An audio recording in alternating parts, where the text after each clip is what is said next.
From this very first scene, I am ecstatic that I picked this series to start the Gundam franchise with, as we see a young boy named Mikizuki shoot someone, presumably to death. He looks back to his only friend, his street brother and leader, Orga. He asks, "What do you want me to do next, Orga?" Orga! So, why review Iron-Blooded Orphans in 2020? Well, it's the same reason to watch it, I'm afraid. This first season reflects our world all too well.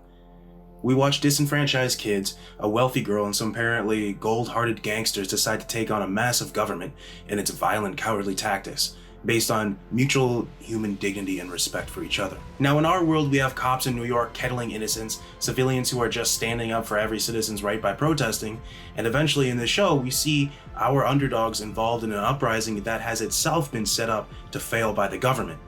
Seems familiar, doesn't it? Nevertheless, the relationship between Mika and Orga is the center of the series so far, but we do have a large cast that is more interesting than average. And we get points of view from nearly every side of every conflict.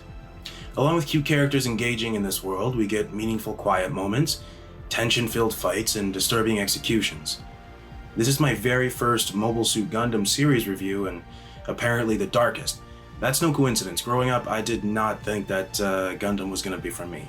And largely due to its legacy and my inability to catch up on shit, if I'm being honest. Then I watched a couple of Glass Reflections videos about the Gundam franchise, and he touched on Iron-Blooded Orphans as something the average viewer could easily get into, at least compared to the grand mythos of the rest of the Universal Century. Let's just say the man thought out his opinion, and I'm glad I watched his videos while researching Gunpla, but I digress. 8 years later, these boys are now teenagers, forced by circumstance to serve in the CGS, a private security company. A smaller outfit than the ones we'll see later this season, and one that sees itself as a bastion for space rats, those born in space. The CGS employs children as soldiers, workers, and abuses them the whole time. And they also install the Alea Vignata system in most children, in an agonizing procedure that lets the kids who have undergone the surgery react faster and produce more while using mobile worker units. In the first episode, we also meet Cordelia Ina Bernstein, a wealthy aristocrat type who travels to the CGS base in order to get support for her journey to Earth, where she intends to speak for peace. Cordelia is risking her safety by doing this, as she's integral to the Mars independence movement. Gallarhorn, the massive reigning body in question, originally a peacekeeping force, now uses violence to suppress the will of their people. The opening and closing songs are beautiful, and I gotta say I love them. The ending shot of Barbados with everyone chilling around him and having a picnic just melts my heart. Speaking of which, the reveal of Barbados in action is just so gorgeous. We see the suit motionless early on in the first episode, but it just doesn't compare. The choreography of these fights stay beautiful throughout season 1. And Gallarhorn has some interesting characters as well, but the only truly sympathetic character on their side doesn't get a whole lot of screen time for the rest of the season after episode 3. Before he became a convert of the Christian faith, the 17th century mathematician Pascal was a gambler. He posited that believing in God was itself a gamble. This fact kept swirling around my head at times while watching this show. Not just because these kids are changing class so drastically so quickly, or because of the addictive calculations that Orga and enemy leaders put into their fights on the battlefield. Also because some characters consider heaven, hell, death, and their right to any of it. That's not a main theme once it's brought up, but it's hard to forget any of these kids see themselves as lesser, as trash, and at best, space rats. Yet they still find reasons to fight in each other, and that's a beautiful thing to watch. Moreover, I wondered what characters not present for that conversation had already made that gamble. The kids form Tekkadan from the bones of CGS, a new mercenary group with freedom and prosperity as their goal. Cordelia and a farm girl named Atra go with Tekkadan into space to get Cordelia to Earth, and after a while in space, the Taiwas Corporation joins the group.